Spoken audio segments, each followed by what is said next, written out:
नमस्कार, आप देख रहे हैं NSTV 24 न्यूज़ चैनल। खबर उत्तराखंड के पौड़ी गढ़वाल जिले से है, जहां एक गरीब बेटी नेताओं के रसूख से मार दी गई।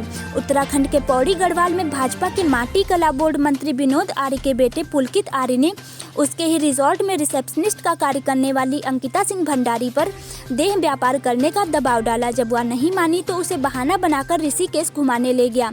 उसके बाद उसके साथ कार में ही अनैतिक संबंध बनाने की कोशिश की। उक्त लड़की के विरोध करने पर 18 सितंबर को उसे गंगा नदी में फेंक दिया गया, जहां डूबकर उसकी मौत हो गई। उसके बाद उसका मोबाइल नंबर न लगने पर उसके पिता ने छानबीन की तो पुलिस ने विरोधियों के राजनीतिक रसूख के चलते उसकी FIR तक नहीं लिखी। 23 सितंबर को मीडिया में जानकारी देने पर जब मीडिया का दबाव बना तब उसकी FIR दर्ज हुई और जांच में गंगा नदी में NDRF की टीम को उसकी तैरती हुई लाश मिली। जब मामले में मीडिया के माध्यम से तूल पकड़ा तो उत्तराखंड के मुख्यमंत्री पुष्कर सिंह धामी ने मंत्री को पदमुक्त कर दिया और इस SIT जांच शुरू कर दी। वहीं भाजपा ने उक्त मंत्री विनोद आर्य व उसके भाई को पार्टी से निष्कासित कर दिया।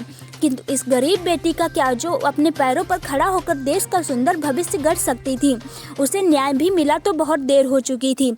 अंकिता सिंह भंडारी जो एक गरीब छत्री परिवार की बेटी थी, उसके परिजनों का रो रो कर बुरा हाल है। उसके भाई का कहना है कि हत्यारों को जल्द से जल्द फांसी दी जानी चाहिए।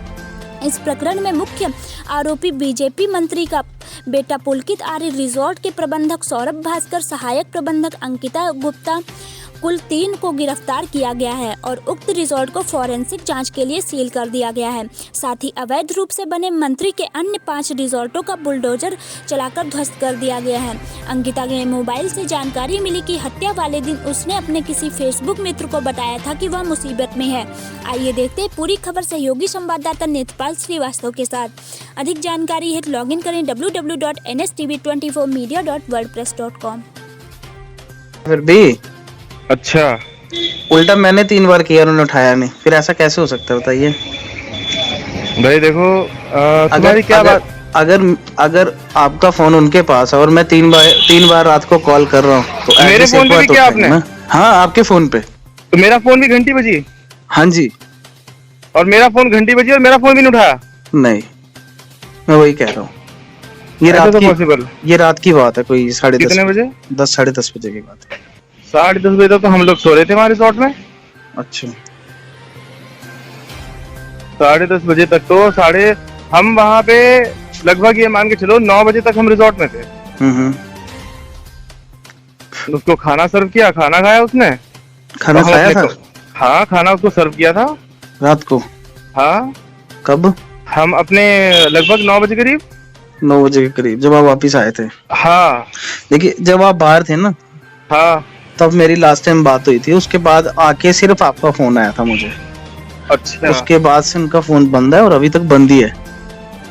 तो मैं वही तो कह रहा हूँ ना, मैं तो उसके बाद सीधा वहाँ आया रिजॉर्ट में और मैंने रिजॉर्ट में अपना वहीं रुका। हाँ। सुबह निकला मैं रिजॉर्ट से 6 बजे करीब। अभी आपको फोन मिला? नहीं मिला अभी तक? ना, अभी नहीं मिला फोन मेरा। नहीं मिला ना।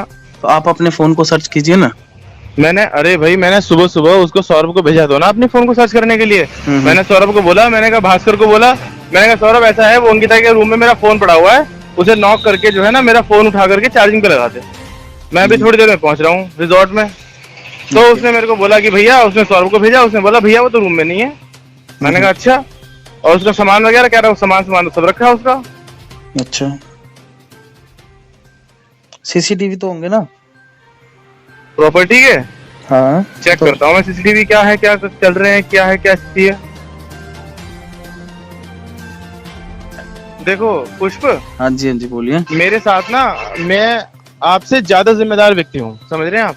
मुझे पता है आपसे ज्यादा जिम्मेदारी है। और मुझे ना, मतलब क्या बोलते हैं, ये सब सिनेरियो ना मुझे कचोट रहा है। मतलब मुझे समझ में बात नहीं आ रही कि क्या आपके साथ तो नहीं है वो। मुझे सच बात ये बताइए। सर, ऐसा होता तो मुझे आपको कॉल करने की क्या जरूरत थी, बताइए?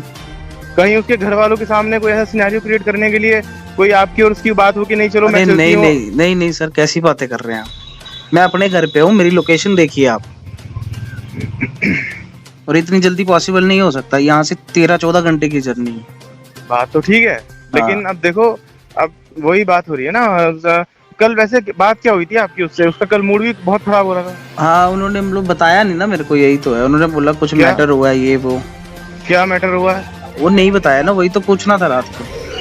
अच्छा। हाँ तो ऐसा था कि थोड़ी परेशान थी, हाँ लग रहा था कि थोड़ी परेशान। भाई देखो सुनो मेरी बात, परेशान थी वो, ठीक है, शाम को 3-4 बजे से परेशान थी वो। हमें लगा कि यार चलो ठीक है, उसने अक्सर हमें ये बात बोली कि मेरे को ना बाहर घूमना मेरे को अच्छा लगता है। मैंने कहा चलो ठीक है कोई बात नहीं है, मैं और अंकित जा ही रहे थे, सौरभ को बोला, मैंने कहा सौरभ इसको भी ले लेते हैं, ऋषिकेश तक चलेंगे। पूरे ऋषिकेश की एक एक मार्केट का सीसीटीवी है, सब सारे के सारे, हम कितने बजे कहाँ पर पहुंचे, कहाँ से आए। इवन क्या हुआ कि जब आपसे बात कर रही थी ना वो, उस टाइम पे एम्स के सामने बैठ के उसने बात किया आपसे। हाँ, और हम एम्स के सामने वाले गेट पे बैठ के उसने बात किया आपसे, और हम वहीं पर खड़े होकर के बात करते रहे, हम वहीं पर खड़े होकर के वेट करते रहे उसका कि कब तुम्हारी बात खत्म हो और कब हम चले यहाँ से। ओके। आप बाहर कब गए थे? कहाँ बाहर कब गए थे आप? रिजॉर्ट से 6 बजे। हाँ रिजॉर्ट से लगभग 6 बजे तो नहीं गया था, हम लोग गए थे कोई ऐसे 6:30-7, अब एग्जैक्ट टाइम तो मेरे को ध्यान नहीं है। अच्छा अच्छा, तो 9 बजे वापस आ गए थे? हाँ 9 बजे तक आ गए थे वापस। अच्छा, रात तक तो रूम में थी ना? रात तक रूम में थी वो। अच्छा अच्छा। और दूसरी बात एक और सुनो ना मेरी बात, एक बात ये है कि हमने उसको रिजॉर्ट के बाहर अपना रूम में छोड़ा, ठीक है। अब उसके बाद आपकी उससे क्या बात हुई, बस मेरे को ये बात है सारी, क्योंकि आपसे बात करने के बाद भी उसका मूड ठीक नहीं था। देखो मेरी बस उसी वक्त बात हुई थी जब आप बाहर थे ना। हाँ तो वही नॉर्मल बात जैसे होती है। मेरी बात, आप और हम दोनों क्या बोलते हैं, आपस में डिस्कशन करके कोई रिजल्ट निकलने वाला नहीं है। मुझे एक बार क्या बोलते हैं, मैं थोड़ा सा उनको इन्फॉर्म करता हूँ, जो आसपास के लोग हैं वो लोकेशन निकाल करके देखेंगे, सर्च करेंगे, ठीक है, कहाँ है क्या नहीं है। क्योंकि सबसे पहले इम्पोर्टेंट देखो भाई बात क्या है ना, उसका मिलना जरूरी है।